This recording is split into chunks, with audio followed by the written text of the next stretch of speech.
Bonjour à tous et bienvenue à l'interview. Aujourd'hui, je reçois Evelyne Uttebroek. Bonjour Evelyne Uttebroek. Bonjour. Députée fédérale écolo, mais surtout membre du gouvernement 2009-2014, gouvernement Piquet-Vervaux. Vous étiez ministre. Pas de la mobilité, mais c'est quand même pour cela que je vous ai invité. C'est pour répondre notamment aux accusations de Brigitte Groels. Alors, vous étiez ministre au sein de ce gouvernement, sans discontinuer.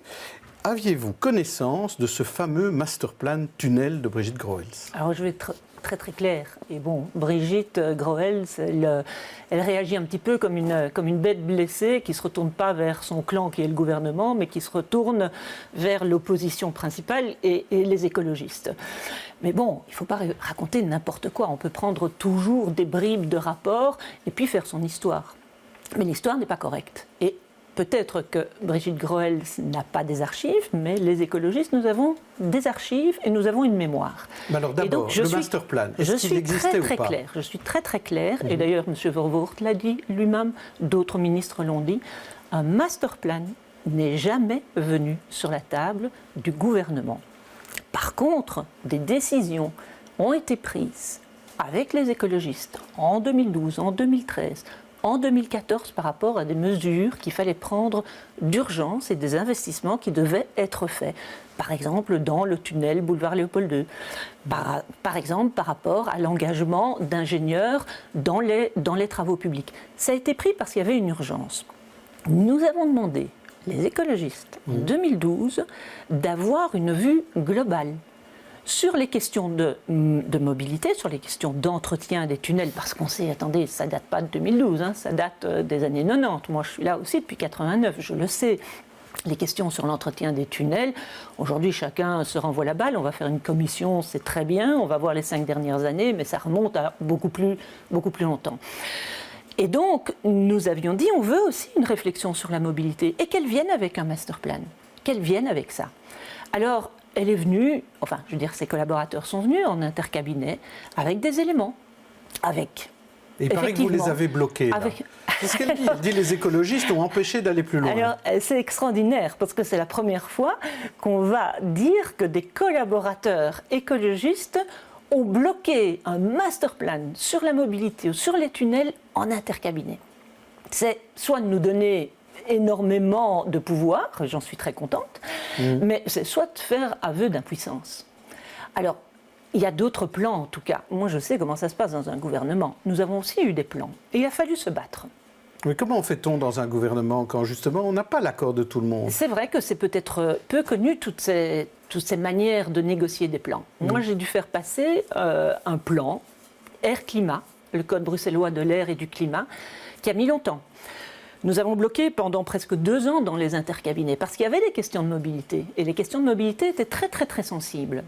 Il n'empêche, nous avons dû mettre des choses sur la table, nous avons dû prouver, nous avons dû faire appel à des experts, nous avons fait des études, on a fait des intercabinets, on a fait des bilatérales avec le ministre-président, avec ceux qui étaient plus réticents. J'ai jamais eu ça de Mme Groels. Attendez, j'ai jamais eu une invitation ou un coup de téléphone me disant « Écoute, ici j'ai un master plan, vous le bloquez en intercabinet, est-ce qu'on peut se voir ?» Jamais. Donc, pas de blocage en intercabinet, d'après toutes vos recherches. Des questions. Vous avez fait des recherches ce week-end, je suppose. Vous avez plongé dans les archives. Écoutez, il n'y a pas de problème, nous allons relax à cette commission. Parce que si certains ont la mémoire courte ou n'ont plus leurs documents, eh bien nous les avons. Et nous sommes transparents et nous les mettrons sur la table. Mais ce qu'il ne faudrait pas, c'est que cette commission, qui est nécessaire, et on l'a demandé, on l'a voté, cette commission vendredi en séance, c'est qu'on noie le poisson. Et c'est qu'on ne fasse que remuer le passé, sans voir les perspectives. Parce que les Bruxellois aujourd'hui, je veux dire à la limite, ils s'en moquent de qui est responsable. Vous savez, les écologistes, en 82, nous étions contre le fait de faire un tunnel au boulevard Léopold II parce que ça allait être un aspirateur à voiture. Vous aviez des voitures, principalement non bruxellois, qui venaient de l'autoroute de la Mer jusqu'à la place Rogier. Nous avons combattu ça, j'ai encore les documents, en 82. Perdu. On a perdu. Aujourd'hui, j'entends certains qui disent « Tiens, est-ce qu'on ne fermerait pas le tunnel Léopold II ?» et qui ne sont pas des écologistes. J'ai entendu ça du côté du PS, j'ai entendu ça d'autre part. Aujourd'hui, en fait, le débat, il est sur la table, là où nous avons pris des positions depuis très longtemps. Et moi, je suis contente que ce débat arrive sur la table aujourd'hui. Mais il faudra le faire, et pas uniquement en commission, ni uniquement entre politiques.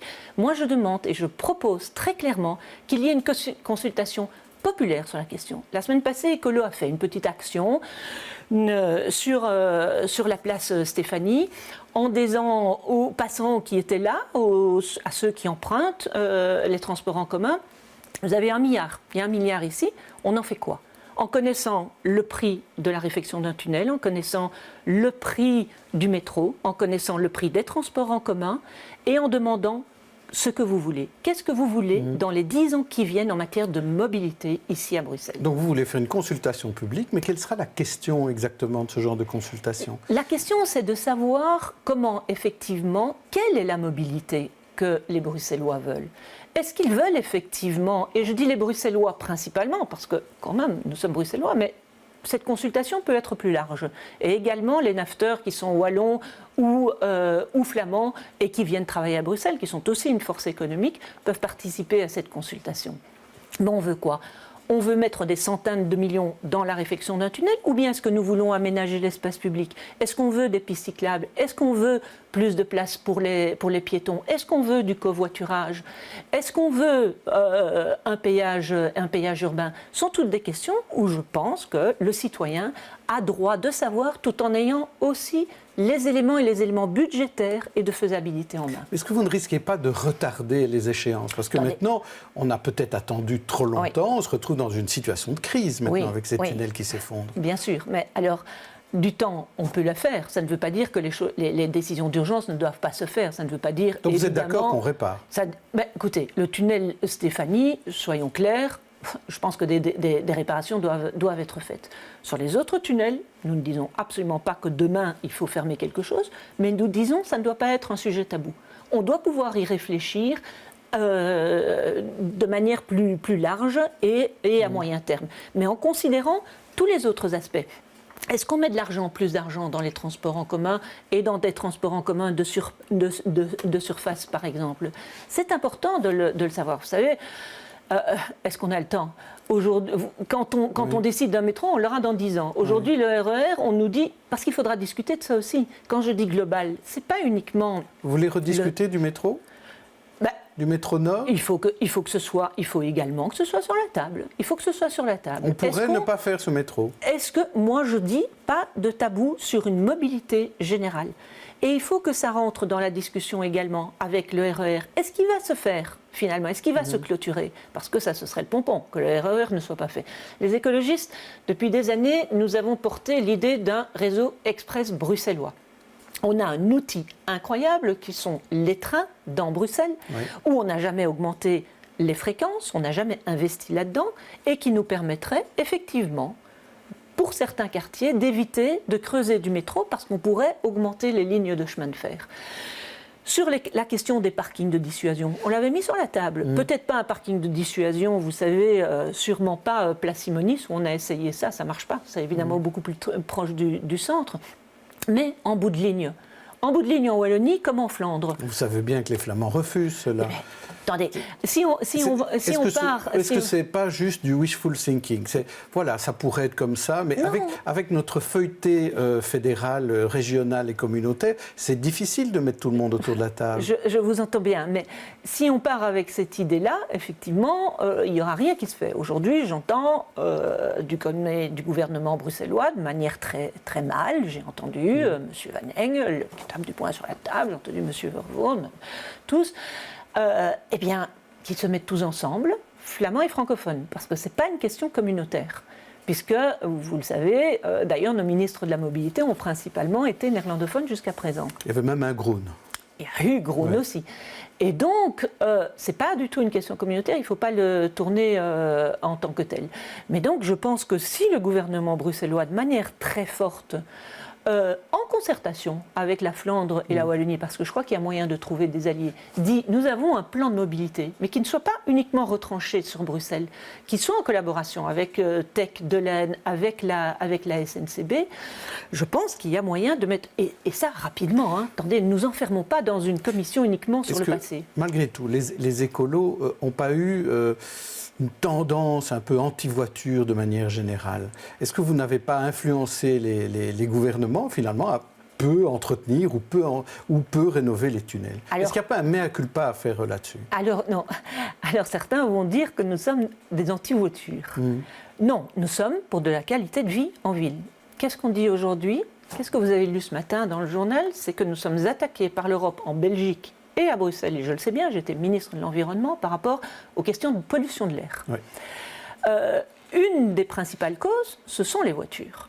Regardez toutes les villes européennes aujourd'hui, que ce soit Paris, que ce soit Londres, que ce soit Copenhague, il est clair que nous devons diminuer la pression automobile en ville. C'est pas être anti-voiture, ça. C'est être pro-qualité de la vie. C'est aussi, et de la ville, c'est aussi se battre pour un air plus pur.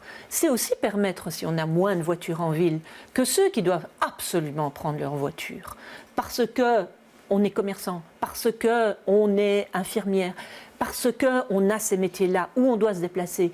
Ces métiers-là, ils savent plus se déplacer aujourd'hui en ville, tellement nous avons des voitures aussi qui viennent de l'extérieur. Alors oui, à une mobilité qui est une mobilité diminuer, enfin, mobilité, pas une mobilité diminuée, une pression de la voiture qui soit diminuée, mais avec un bouquet de mobilité qui permette à chacun et au plus urgent de se mouvoir. On va terminer sur cette question d'actualité, sur la qualité de l'air. Est-ce que vous trouvez que la ministre qui vous a remplacé à ce poste-là fait son boulot ou elle doit en faire davantage pour améliorer la qualité de l'air à Bruxelles? Il faut toujours en faire davantage. Et moi, je ne veux pas me tourner uniquement vers mon successeur qui est Céline Frémaux, parce que je le sais bien, ce n'est pas uniquement en ayant la question de l'environnement et de l'énergie qu'on va le résoudre. Ça doit être une priorité du gouvernement. Et donc de ceux qui ont la mobilité, mais aussi de celui, et c'est le ministre-président, qui a l'aménagement du territoire. Et donc c'est sûr que cette question, et j'ose espérer qu'au lendemain de la COP21, où tout le monde, la bouche en cœur, a dit « nous devons avoir des objectifs ». Non pas uniquement pour 2050, mais pour 2020 et pour 2030. J'ose espérer que tous ceux-là vont comprendre aussi que la lutte contre les changements climatiques, elle va passer par nos villes, par nos grandes villes. Elle va passer par une autre manière de vivre la ville et par une autre manière de vivre la mobilité. Merci Evelyne Heutebroek. On se retrouve demain avec Fadila Lanan pour l'interview.